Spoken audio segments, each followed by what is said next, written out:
Hello and welcome back to the Welsh Premiership podcast and episode 19. Today we're joined by former Bridgend Ravens and RGC head coach Matt Silva. Matt, how are you? All good, thank you. Enjoying lockdown. So Matt, you played for like Pontypool, Newport, Cardiff in Union, and you went to play league for a bit, playing for Halifax, and you had a Welsh cap. What were some of your favourite memories from your playing days? I come from a place called Tremorfa in Cardiff. So I used to go over Tremorfa Park practicing and kicking the ball.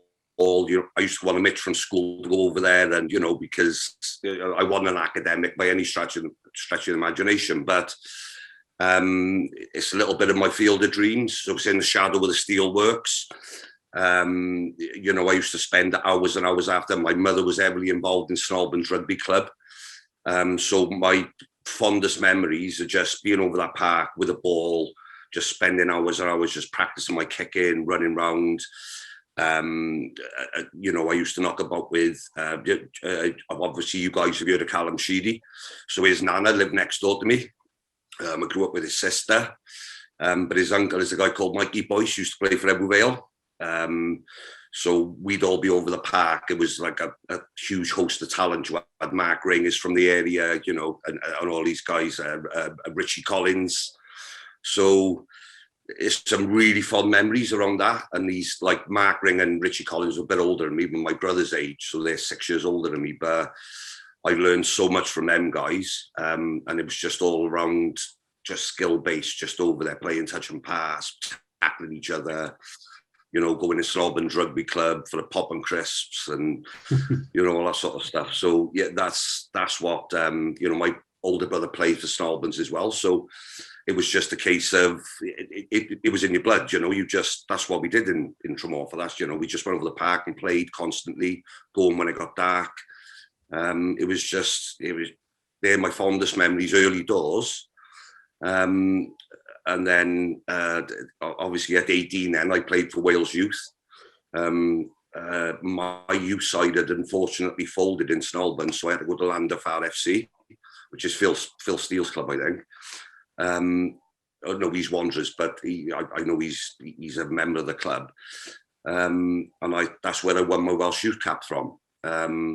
Played against the likes of Steve Ajubu, or whatever his name was, I can't remember his name, Martin Johnson, these guys, so, playing against English youth. I've got a programme somewhere, which is, I played fullback for Wales Youth, and Emil and Tarmac was the French fullback, and we were 18, and we played at the Talbot ground in Port Talbot, and, it's amazing. Like, you look back, it's like it happened to somebody else, but there's so many fond memories, like it's endless. And then at 17, I got picked up by Newport RFC by a guy called Keith James, the old outside half.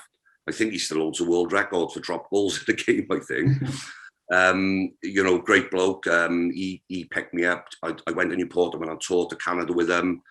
And I came back, and then I signed for Pontypool, and it didn't go down too good, to be honest with you. But the great Ray Prosser got hold of me, and he had a good chat with me. And he's, Pontypool was Pontypool. Staff Jones, Kevin Mosley, Chris Hewish, some of the finest players around. And that's where it started, really. So yeah, and then after your playing career, you began coaching teams like Llanwit Major, Rumney, teams like that in the Welsh lower leagues. What are your favourite memories from those days? Rumney was brilliant because I was coaching a lot of kids who were my friends from school's kids, if that makes sense. Yeah, so I was coaching my friends' kids. And there was a lot of respect there. Rumney is a fantastic club. So coaching at Rumney, that was like my second coaching role. Was really fond memories. But I'd been coaching at Llanwit Major as well. So I'd moved to Llanwit Major, and the chairman got hold of me and said, I just finished my playing career. And he said, look, do you want to coach? And I just had a back operation. So I started coaching Llanwit Major. And after a year, I think I was like 33, I started playing again. and we won promotion. And it wasn't partially towards me, so I played always like nearly 40. And I ended my career when one of the old boys in the club, he came in the bar after, he said, that's the worst performance I've ever seen for an outside half in my life. So that's how I ended my career.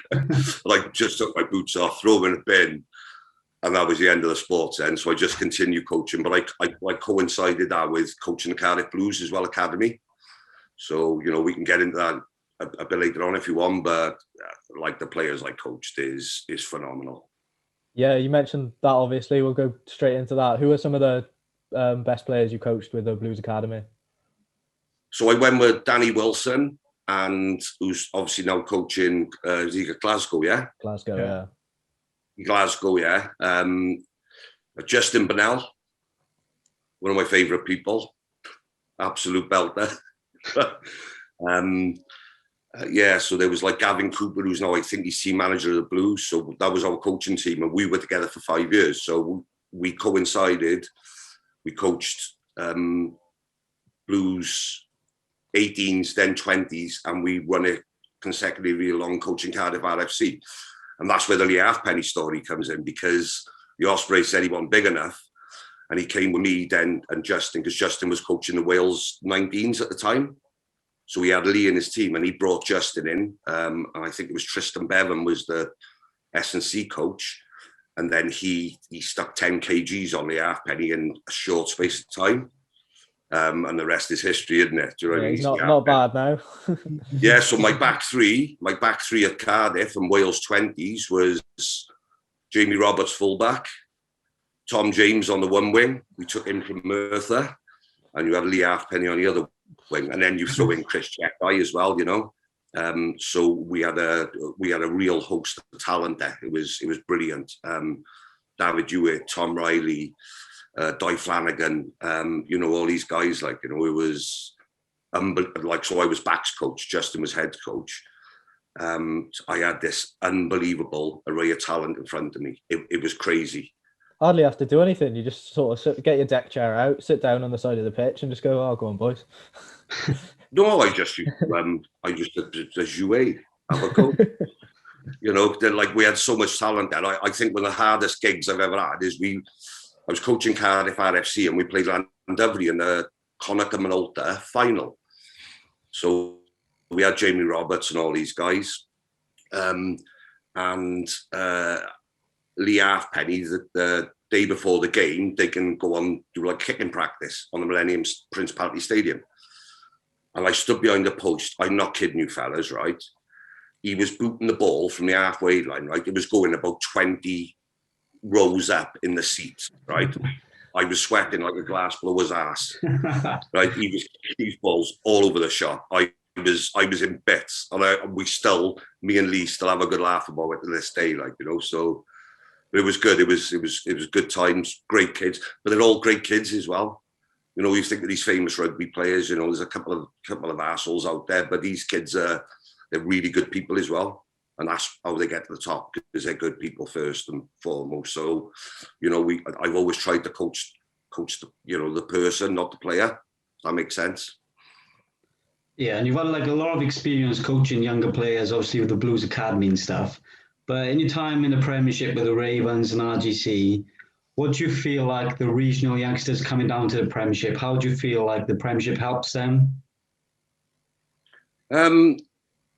I think it's massively important, and that's just my view on it. I had a fantastic 3 years at the Ravens. I signed a 3-year contract. I sorted out. You talk about pressure, right? I'm on the training field, and JPR Williams is on the side of the field, and he's coming up to me and going, "There's no way is this club going down. There's no way." John Devereux, Kevin Ellis, all these people, and there's such an array of talent in Lee Byrne. It's endless. I had Reece Webb there at one point coaching. Scott Baldwin was coaching with us, right? And I was trying to develop those guys as coaches as well. I got to be fair, the pressure at the end was unbelievable. Well, you can imagine, can't you? It's such a rugby-rich town. It's a big part of the town. And and the pressure at the end was unbelievable. But do you know what? The way the Premiership is set up, I probably more enjoyed being in a relegation than I would have and winning the league. It was so exciting. If you're going to coach, that's the sort of shit you want to get into. It's like we played Pontypridd away, right? So last play of the last game of the season to stay in the Premiership, we've gone 43 phases. Rob McCusker come down and out the south, right? He was unbelievable. He was hitting rucks, right? He was hitting 2 or 3 people out the ruck at the time. And so you've got about that difference in class, right? You know, I had Ian's boy, Kai Evans playing for Shane Evans's boy. You know, I've done a lot of work with Kai at Cowboys Comp, and like if you're going to coach, you want to be in that. You want to be involved in that. It is absolutely, fellas, it's breathtaking, honest. It's brilliant. And do you feel like the relegation battle helps the youngsters even more, rather than being in a team that's winning every game, top of the league, having those games going away to the likes of Ebbw Vale and stuff, tight games, low scoring games, helps them physically as well? You're spot on. It is, and that's exactly what the Prem does. You know, you go up to, like you say, you go up to Ebbw Vale, right? The wind is coming down the middle of the post. Right? It never blows any other direction. It always just blows straight down the middle. And you're playing against Kingsley Jones's boy. Is it Dylan? Reese, is it? Dylan Jones, the outsider. Reese, yeah, Reese. You know, like the kid should have been playing regional. And he's kicking you off the park. And he's kicking last minute penalties. Same when we went RGC and you got Frano Bottiga's boy. You know, he's last kick of the game, he's knocking it over from the halfway line. So these kids had experienced heartache, the away trip. You know, it took Harry Morgan up to RGC for the Ravens when he was 17. You know, and I got his dad Lee ringing me going, keep an eye on him, you know, don't let him go on a piss and all this sort of stuff. And you know, and then next thing you know, you're in a nightclub at 3 o'clock in the morning and he's dancing with a 40-year-old woman. And that's it. That's the life experience, and that's what I love about it. That's what makes the player. So I like that. Like I say, I like to work with the player, not, you know, but from a personal point of view. You know, you got Kai Evans up there, you know, and his mum's ringing me and going, "Is he okay?" And all this, like, you know, and it's a fantastic experience. You know, I'd recommend it to any coach. The Premiership is really good. And what's your thoughts on the standard of Prem rugby? And do you think that your old club Pontypool have been a bit hard done by in recent years? Well, of course, I took the Ravens up there. We played them in the cup round, in the whatever it was called, NWRU Cup, and like I came up the steps and I went onto the field and I was like nearly in tears, and like one of the supporters come up to me, because like you got to remember, right? We used to come out of Pontypool, we'd come up the tunnel, and there'd be 10,000 people there. So you can imagine, and you know, they're cheering and like it was a really emotional place for me to go back to. And they beat us. Can't believe it. And they beat us, you know. We had Danny Hodges and all them, like, you know, proper old school enforcers, just throwing people around like empty tracksuits, you know, and it was unbelievable. And I've got this team. I've got like 8 or 9 Ospreys Academy players in there. You can't beat that experience for them. There was 2,000-3,000 people there. There was fighting. There was red cards. There was everything these kids need to learn. You know, the scrum. They were drilling our scrum regularly. Do you know what I mean? And I just think, I remember even coming away, we'd lost. The kids, I could see it on their faces. They were like, that was unbelievable. You know, so yeah, it's all good for them. You know, they need that in their game. When your time at Bridgend came to an end, then you went up to become the coach at RGC. You obviously weren't there for long, but what were your favourite memories about being up there at RGC, and why did you decide to go up to North Wales? I've been working for the WIU for 15 years, and I've been a coach development officer in the Ospreys region, and I've been a development officer of the Blues for years. So I've never really done anything else. And I was asked if I could go up there because they couldn't find a head coach for them. So I went, okay, I'll have a crack at there. So yeah, I went up there. So I had, once again, I can name drop all day long if you want. I had Billy McBride up there and all these guys. I took a couple of Scarlets Academy boys who'd been canned, and Sam Williams and all them boys. And it's a fantastic setup. They're great people. A great bunch of boys. There's a couple of Kiwis in there. There's a really good mix of different cultures up there. One of the tough sides was I went into a coaching team that had been together for 5 or 6 years, and they'd had Mark Jones up there. He was a great boy, Mark, and they'd had an array of coaches, but Phil Davis had been up there. So I sort of like inherited a coaching team which had been together for a long time. The S&C SAP, Gaz has just gone into Salford Reds. The medical staff were brilliant, but they were a tight-knit group, and it was quite hard as a head coach to go in there. I'm not really a forceful character, so I go in there. I'm more of a people person, so I'll go in there. Let's have a laugh. Let's just enjoy what we do. So that was quite a tough nut to crack. So no criticism towards any of those guys. They looked after me. They were brilliant. But here's the downside. I want to keep this, this cast as positive as possible. You know what I mean? Because I've had a great time in rugby, but I came down with what was severe depression. I was living up there on my own. Like, you're in a 1-bedroom flat. You're living on your own, and people don't see that side of coaching. There's a lot of coaches out there. I know Mark Jones was out in New Zealand for a while. I know he's coming back to Worcester now, isn't he? But, like I speak to these guys on a daily basis, and, we're all in the same boat, and people don't see that side of coaching. You're away from your family a hell of a lot. The loneliness creeps in, you end up on a piss all the time, and I'm just being honest now. And then, so like I came down with severe depression, and I just got to the point where I just had to come back. And unfortunately, I was having a really, enjoyable coaching experience. I bet it was really good. Like their facilities, the professionalism up there. I had 23 guys who were training on a full-time basis. Like, as a coach, you dream of that. But, unfortunately, mental health, and, it is a serious issue. And so, unfortunately, I had to return back home. But, apart from that, it was, there's absolutely no criticism laid at them whatsoever. It was my problem, not theirs. So. And you mentioned, obviously, when you suffered and come down with depression. Do you feel like after your time with Bridgend, you finished on such a high on that last day, staying up against Pontypridd, to then not getting a new contract? I don't know whether you wanted another contract there. Do you feel like that led to anything at all? I think it has an impact. I think you're right, but it was the way it ended at Bridgend, because I had this. There was a lot of shifting and moving going around. So Wayne Hall, the old Wales hooker, and a good friend of mine, and I had his son there coaching with me, Grant, and there was a lot of uncertainty at the end. So we think the season finished in April. Like, we weren't told until June, July time, maybe, that we weren't being retained. So up until that time, I thought I still had a job.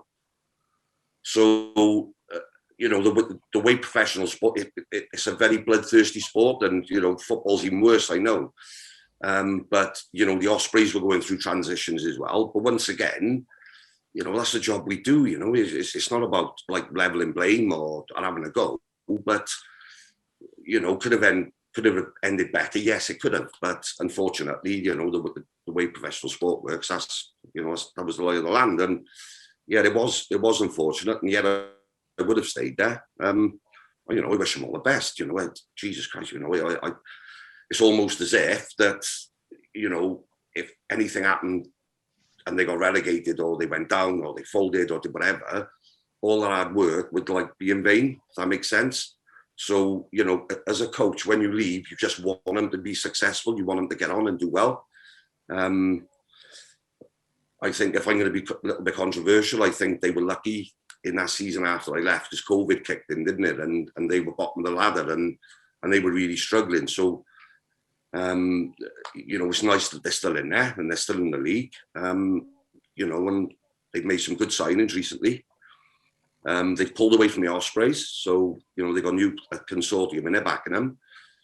They no longer, because one of the big pressures you get is with the academy players, you're more or less made to play them.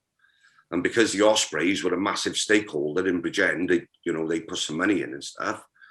I have my hands tied, and sometimes like that can be a constraint as well.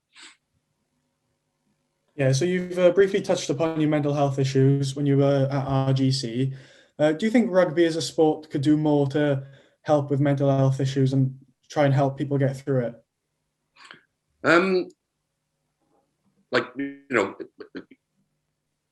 Sometimes some of the things we struggle with can make us stronger. So I have now got a massive understanding, right? Because it's like depression. It isn't being miserable or sad or, I was sat in a big house with a brand new Merc outside on 45 grand a year, right? Was I happy? No. But depression is bigger than that. It's bigger than being miserable or sad or you're not happy with your lot. It is a condition. And when it hits you, like I first started noticing it, like, I got 4 children and 8 grandchildren. So I love seeing my grandchildren. And the things you enjoy the most in life, they start becoming a bit of a, you stop enjoying it. So, that's like, to explain that to somebody is unbelievable.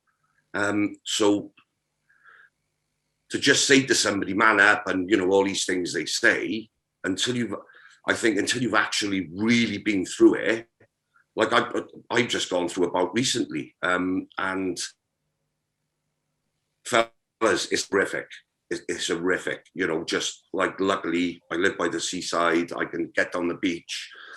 But so many people must be struggling with their mental health at the moment just because they can't get out and about. And even if it's going up the boozer and seeing your friends and having a pint, and people can't do that at the moment. So if they really are suffering depression, it's not just being sad, guys. It's a really horrific thing, I've been, back when I coached Tom James for a few years, and Tom won't mind me mentioning it. He's trying to set up his own charity and stuff at the moment, or I think he's done it.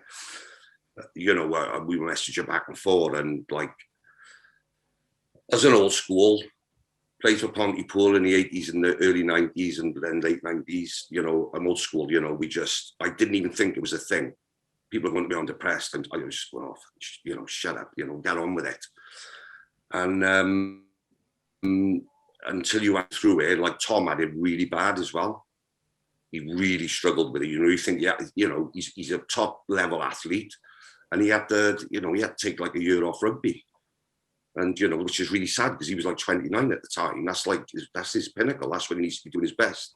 But so we talked to Tom about it, and it's a serious issue, and people need to educate themselves, and more people need to get people to get the understanding of it, because it's a really life-changing condition. So, and obviously there's no Prem rugby at the moment. How much are you missing rugby and coaching as well?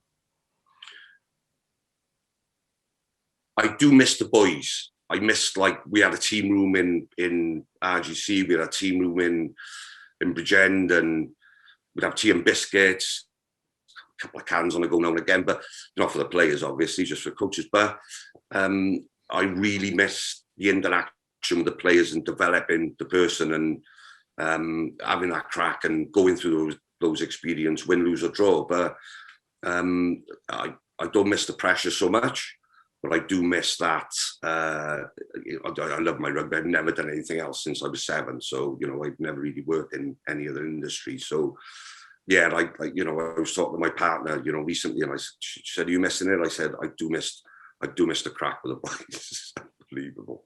You can imagine some of the laughs we have.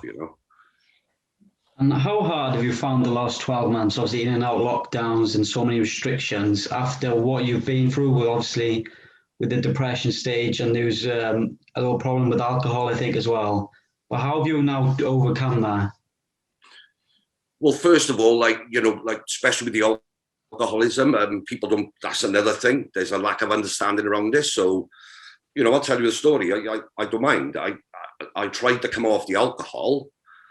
I was drinking every day, but when I tried to come off it, I was driving back to Bridgend one day, and I had a massive seizure because I didn't have the understanding where you can't just stop drinking. You have to wean yourself off it. So I was driving home, and I had a massive seizure. And the funny thing, luckily, my daughter is a paramedic, and I was on hands-free at the time, and I was talking to her. Because I said, I got to go, I was just filling out, what I got to do, and I'll come and see, like, she got my grandkids. But she's a paramedic up in RCT. But I was driving home. I can't remember most of it. I've had a massive seizure. I'd gone down 5 Mile Lane in Barry. I'd gone into, like, the woods, and luckily I hit the tree because below the tree was a ravine, and the car would have flipped. And that would have been the end of the sport, But you're on about fine lines and margins and fate and luck and however you want to look at it. Luckily, I just overtaken a surgeon, a woman. I've still never been able to thank her or see her. And it's just that fine line. It was a Sunday. I've overtaken her, gone into the woods, and she luckily got in there and got my head back and made sure my airway was clear and all that sort of stuff. But she's told the paramedics that, like, my seizure was like 8 minutes. She said I shouldn't have survived this. So, luckily I survived, and I was then able to, wean myself off and get back to the road to recovery and start dealing with the depression. But people, that's another one. There's such a lack of understanding around alcoholism that, and guys, it is common. I'm telling you now, it is common. We all like a beer, don't we? But unfortunately, once you become alcohol dependent, and then you can't stop, it's a really tough journey. It's I'm telling you now, I've done it. It's unbelievable. The journey is really tough. So yeah, that leads on to my next question, which is, how are you feeling now, and what does the future hold for you? To be honest, lockdown, I know this sounds terrible because, like, people are losing their lives and people are, struggling with their mental health. You can't do what you want to do. There's no freedom. It probably came at a good time for me, if that makes sense, without being selfish. And it came at a good time for me because I needed that break. I've been working continuously. So if you think you're not just doing your day job, you're also coaching in the evenings. So, you're working 80, 90 hours a week some weeks. I know that sounds ridiculous, but you are, with analysis and doing all that stuff. Your work rate is immense, and there's a lot of pressure as well. So, like, lockdown came, like I said, I don't want to sound selfish, but it came at a bit of a good time for me, really, because I've had to take my foot off the gas. I've chilled out. I got a big white boxer dog. I just take her down the beach, and I'm within walking distance of the beach, and we just go down there and with my partner and just chill out. I'm like a New York policeman at the moment. I'm going down Barry Island and I'm just drinking coffee and eating donuts. It's but one of the other big things I forgot to mention was I'm a 15.5 stone man, and at the worst of my alcoholism and my mental health issues, I was down to showing 12 stone on the scales, guys. Do you know what I mean? Like, that's, the doctor said after the crash, when they did all my blood tests and all the rest of it, they basically said you're like weeks away from dying, and they were honest. They said you are weeks away. So they obviously done some. I don't know if you saw it. Ben Jeffries raised money for me to get rehab and get counselling, and our rugby family raised $2,500, and I was able to get some help and assistance around it, because it's really hard to get help in those situations. The NHS are working their nuts off, and they're doing a brilliant job, but there is a lack of resource around that end of things. But on back to your question, yes, it's been like quite a good thing for me because I'm not working, I'm mortgage free, I got a car, I got a dog, and it's just those basic fundamentals which can make a difference too. Do you have any? Go on, Hayes. Do you have any advice for people that might be struggling with depression or alcoholism? Obviously, the first thing is, you need a good doctor, you need somebody you can trust, because, you can imagine how like these guys are an inch high and a mile wide at the moment, and they're out there and they'll do their best. They can give you tablets, they can do all that sort of stuff, but I'm not aware of all the companies, and I'm not going to push anyone towards anything, but you have got to contact someone. You've got to go to the people who know best. Like, I had a counsellor who was once you're an alcoholic, you're an alcoholic. You never, it doesn't change. You're always waiting for the next drink, or so you want to get on a pop again, and it's a constant battle. But luckily I had one guy who was an alcoholic, but he hadn't drunk for 5 years, and it's just so refreshing if you can go and speak to somebody who has been there and done it, and they've come out of it, and they're on the other, they're on the other side now, but they're constantly battling it. But it was just so refreshing when I spoke to these people. They were like, "Yeah, that's real. That's happening. Yeah, this is gonna be next. This is what you're gonna do next." And then they can advise you on whether it be mental health or alcoholism, drugs, whatever you need to do. Like, I'm a big believer in be careful who you listen to sometimes as well, because if I was lucky enough to run into a few people who've been through it, but there are people out there who are like, I'm not knocking academia now, but there's people out there who've been to university, they've done their degrees, they've done all this stuff, they've done their research, they know their onions, whatever, right? Turning into cliche man now. But